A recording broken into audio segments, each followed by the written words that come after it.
Bonjour et bienvenue dans cette nouvelle vidéo. Aujourd'hui, nous allons parler de la lecture du dessin qui est communément appelée la recherche des vies. Avant de commencer, si tu es nouvelle sur la chaîne, rassure-toi que tu t'es déjà abonné, likez, partagez. Voici quelques paliers pour mieux faire la lecture du dessin. Premièrement, nous devons exécuter notre dessin au milieu du format. À l'exécution, là, nous faisons déjà allusion à la construction de notre perspective et les positionner au milieu du format. Là, nous voyons la mise en page. La mise en page, c'est une opération qui consiste à placer notre dessin au milieu du format.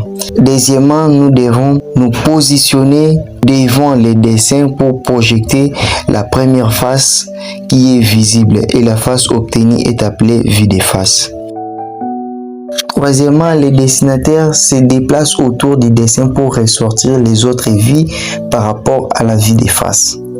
Nous avons la première vie qui est visible, c'est la vue de face.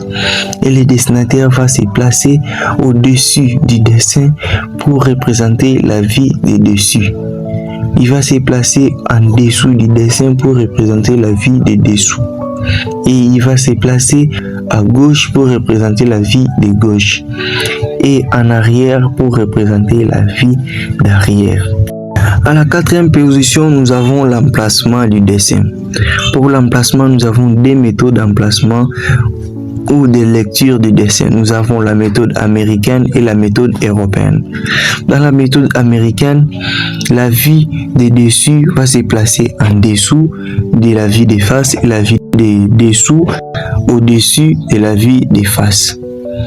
Nous avons notre vue de dessus qui est là, qui va se représenter en dessous, la vue de dessous au-dessus de la vue de face et la vue de droite à gauche de la vue de face et la vue de gauche qui sera représentée à droite de la vue de face et la vue d'arrière qui sera représentée à gauche ou à droite de la vue de face.